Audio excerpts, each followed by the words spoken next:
अस्सलाम वालेकुम dear students, it's Muzaffar online academy. और आज हम चैप्टर नंबर 3 का lecture 2 class 9th topic momentum, जो कि आपकी बुक पेज नंबर 60 पर है, इसको डिस्कस करने वाले हैं कि what is mean by momentum और इसको हम डिफ़ाइन कैसे कर सकते हैं, यूनिट क्या है, डेफिनेशन क्या है, एग्जाम्पल्स हम किस तरह से इसके ले सकते हैं एंड सो ऑन। ठीक है, फिर हम आगे पढ़ेंगे momentum in terms of force. Dear students, momentum को जो बेसिकली डिफाइन किया जाता है वो डिफाइन किया जाता है कि प्रोडक्ट ऑफ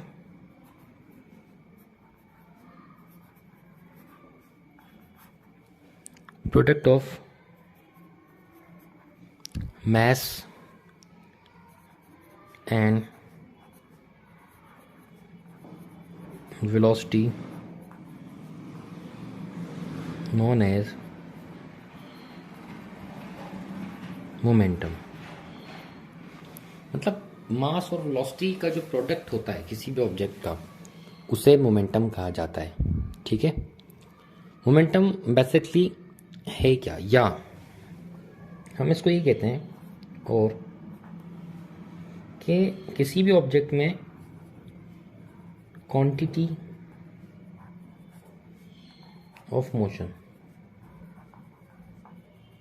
किसी भी ऑब्जेक्ट में क्वांटिटी ऑफ मोशन जो होती है उसे भी मोमेंटम कहा जाता है। आइए इसकी एग्जांपल हम इस तरह से समझने की कोशिश करते हैं कि फर्ज करें आपके पास ये कार है, ये एक बॉल है जो कि एक सरफेस पर मूव कर रही है, वेलोसिटी v के साथ, d डिस्प्लेसमेंट और टाइम t में कवर कर रही है। ठीक है, हम ये कहते हैं कि इसकी वेलोसिटी इतने मीटर पर सेकंड है, डिस्प्लेसमेंट इतना कवर कर रही है, टाइम इतना लग रहा है। लेकिन इस बॉल के अंदर इस वक्त मोशन तो है ना, तो ये जो मोमेंटम है ये हमें बताता है कि इस वक्त इस बॉल के अंदर जो क्वांटिटी ऑफ मोशन है या मैग्नीट्यूड ऑफ मोशन है वो कितना है। जैसे कि वेलोसिटी का फार्मूला हमें बताता है कि आपका जो ऑब्जेक्ट है कितना तेज़ और कितना स्लो मूव कर रहा है। सो इसका अगर हम फार्मूले की बात करते हैं मोमेंटम की,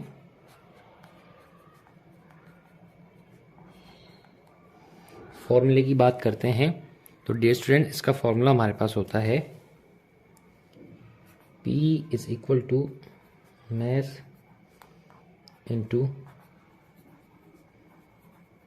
वेलोसिटी। ठीक है, अच्छा अब क्योंकि ये हमारे पास एक वेक्टर क्वांटिटी है, मोमेंटम क्या है हमारे पास, वेक्टर क्वांटिटी है। सो इसलिए वेक्टर क्वांटिटी की वजह से हम इसको लिखते हैं P is equal to mv, और P के ऊपर एरो आता है और V के ऊपर एरो आता है। इसका मतलब क्या है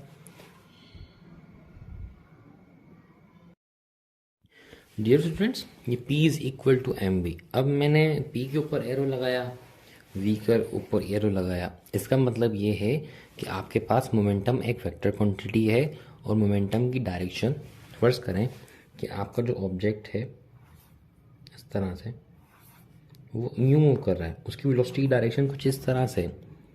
तो आपसे सवाल किया जा सकता है कि अगर वेलोसिटी की डायरेक्शन किसी ऑब्जेक्ट की इस तरह से है तो बताएं मोमेंटम की डायरेक्शन क्या होगी। तो मोमेंटम की डायरेक्शन भी डियर स्टूडेंट्स यूं ही होगी जहाँ पर वेलोसिटी की डायरेक्शन होती है। ठीक है, इसका मतलब ये होता है कि जो direction of momentum and velocity of an object are always equal with each other. यहाँ तक क्लियर है। हम चलते हैं अब इसके यूनिट की तरफ। जब हम इसकी यूनिट की तरफ चलते हैं तो डियर स्टूडेंट्स इसका यूनिट क्या है, इसके यूनिट की तरफ चलते हैं। अब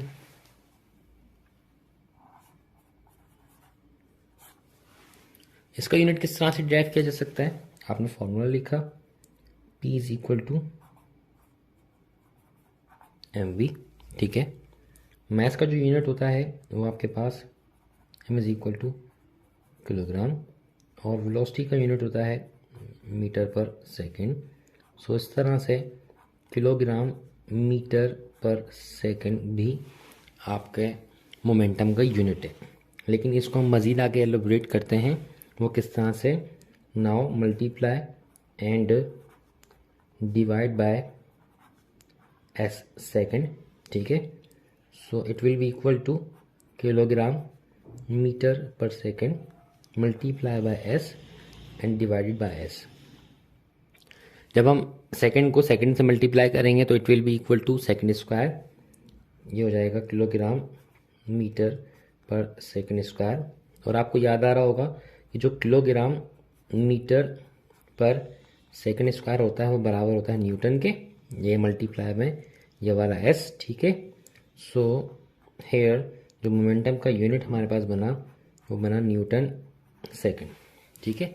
जो एसआई यूनिट हमारे पास क्या हुआ मोमेंटम का, न्यूटन सेकंड। आइए अब इसकी डायमेंशन की तरफ चलते हैं। डियर स्टूडेंट्स, जब हम इसकी डायमेंशन की बात करते हैं तो वो भी इंतहाई इजी है। डायमेंशन कैसे निकाली जा सकती है इसकी, P is equal to M V, ठीक है। अच्छा जी, m का यूनिट हमारे पास था किलोग्राम, वेलोसिटी का यूनिट था हमारे पास मीटर पर सेकेंड। सो किलोग्राम का जो सैम्बल होता है हमारे पास वो m, मीटर का यूनिट लेंथ, मतलब मीटर किसका यूनिट होता है लेंथ का, तो इसलिए इसका सैम्बल l, और सेकंड किसका यूनिट होता है टाइम का, सो इसलिए यहाँ पर हमने डिवाइड में टाइम लिख दिया, ठीक है। इस तरह से t ऊपर जाएगा इन्वर्स हो जाएगा, सो जो मोमेंटम की डायमेंशन होगी वो p is equal to bracket m l t power minus 1। So momentum की डायमेंशन क्या बनी, M L T power minus 1। Clear है। आइए अब हम देख लेते हैं कि मोमेंटम का मतलब p का जो रिलेशन है m के साथ और v के साथ वो क्या है। फर्ज करें आपके पास ये दो ऑब्जेक्ट्स हैं, एक ऑब्जेक्ट ये है और दूसरा ऑब्जेक्ट ये है, ठीक है। हम ये ले लेते हैं कि ये जो ऑब्जेक्ट है इसका मास आपके पास 10 किलोग्राम है और इसकी जो वेलोसिटी है आपके पास वो 5 मीटर पर सेकंड है, ठीक है। और इसकी जो वेलोसिटी है आपके पास वो 10 है मीटर पर सेकंड और जो इसका मास है वो 5 किलोग्राम है। और बोला जाए कि बताएं इन दोनों में से किस ऑब्जेक्ट का मोमेंटम कितना होगा, कैलकुलेट करें। तो इजीली ये formula P is equal to M into V. M यहाँ पे कितना है 10, वी यहाँ पे कितना है 5, so it will be equal to what 50 newton second. इसका मतलब ये कि जो ऑब्जेक्ट मूव कर रहा है इस वक्त इसके अंदर कितना क्वांटिटी ऑफ मोशन मौजूद है 50 न्यूटन सेकेंड। अब हम नीचे वाले का कैलकुलेट कर लेते हैं। So it will be equal to again M into V. So M हमारे पास है 5, इस बार वेलोसिटी है 10, it will be equal to 50 newton second. Dear students, इसमें आपने क्या बात नोट की, इसमें बात क्या है नोट करने वाली, इसमें बात ये है कि मोमेंटम का जो रिलेशन है किसके साथ, मास के साथ और वेलोसिटी के साथ, वो कौन सा रिलेशन है, वो डायरेक्टली है। अगर किसी ऑब्जेक्ट की वेलोसिटी ज़्यादा है, मास कम है, तो उसका मोमेंटम भी ज़्यादा होगा। अगर किसी ऑब्जेक्ट की वेलोसिटी कम हो, मास ज़्यादा हो, तब भी उसका मोमेंटम ज़्यादा होता है। यहाँ तक क्लियर है, मतलब the greater will be the, मैं यहाँ लिख देता हूँ कि आपका जो रिलेशन है मास और वेलोसिटी के साथ मोमेंटम का, the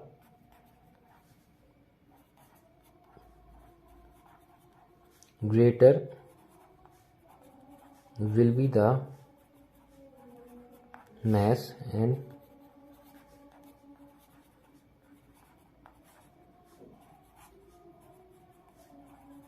velocity of an object, the greater will be the momentum। जितना ज़्यादा मास या जितना ज़्यादा वेलोसिटी किसी ऑब्जेक्ट की होगी उतना ही ज़्यादा मोमेंटम भी उसके अंदर मौजूद होगा। अब हमारा जो नेक्स्ट टॉपिक है, मतलब इसी का ही टॉपिक, वह है momentum in terms of force. क्या मतलब है इस बात का और इसको हम इस तरह से क्यों पढ़ रहे हैं। देखें, ये एक स्टेटमेंट थी न्यूटन की,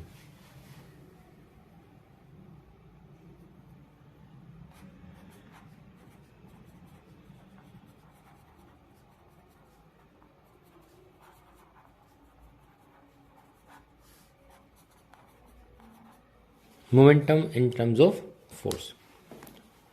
ये जो बात हमें बताई, किसने बताई, किस साइंटिस्ट ने बताई, ये हमें पता चली न्यूटन से।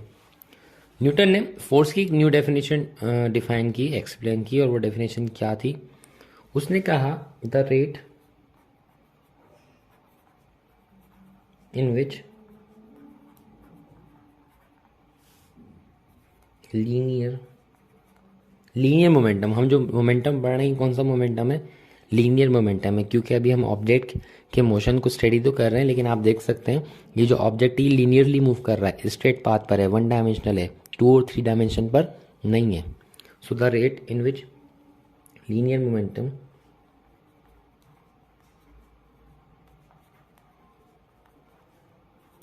चेंजेस, लीनियर मोमेंटम किसका चेंज होता है? किसी भी ऑब्जेक्ट का, ठीक है, इन टर्म्स ऑफ टाइम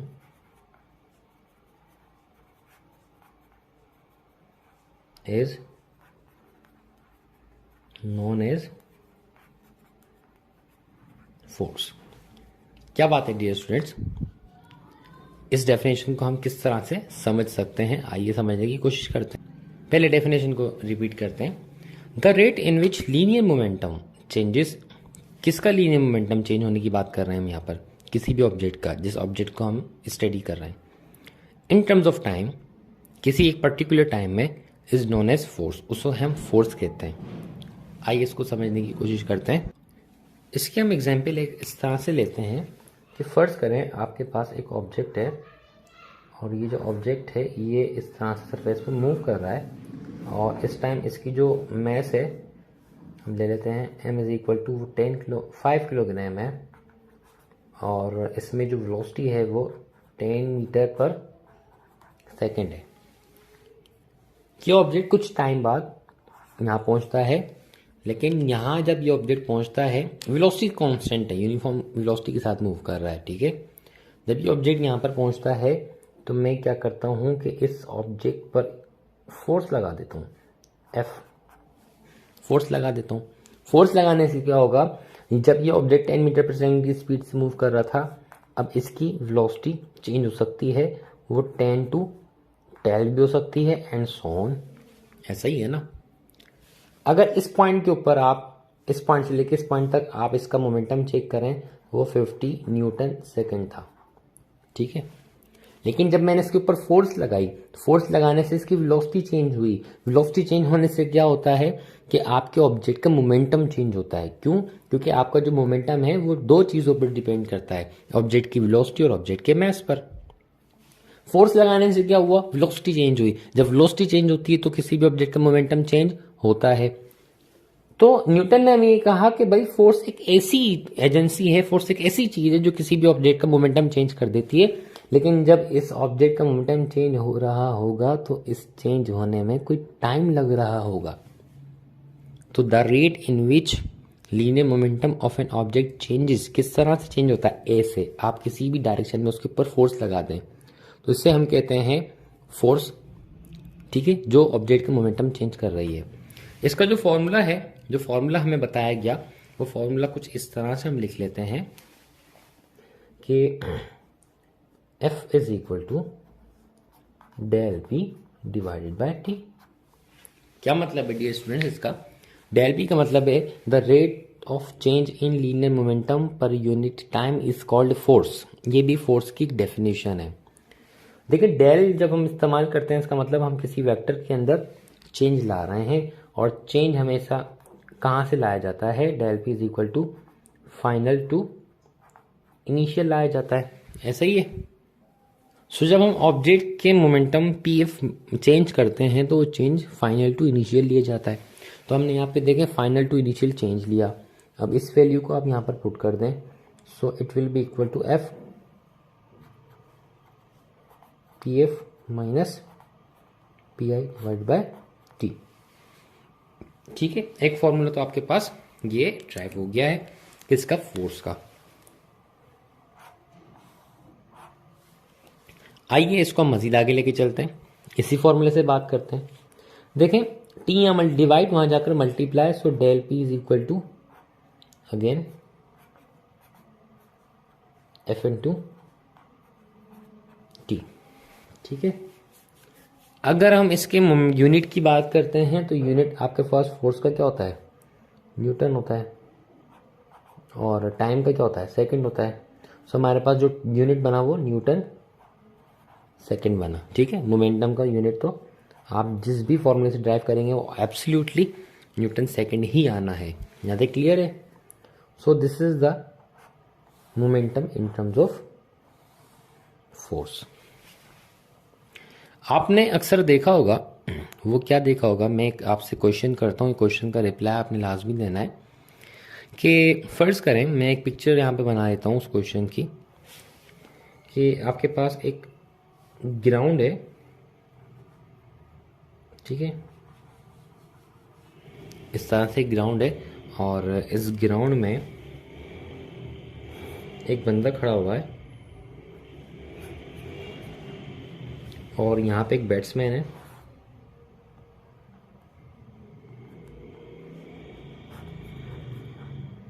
और इसके हाथ में एक बैट है इस तरह से कुछ,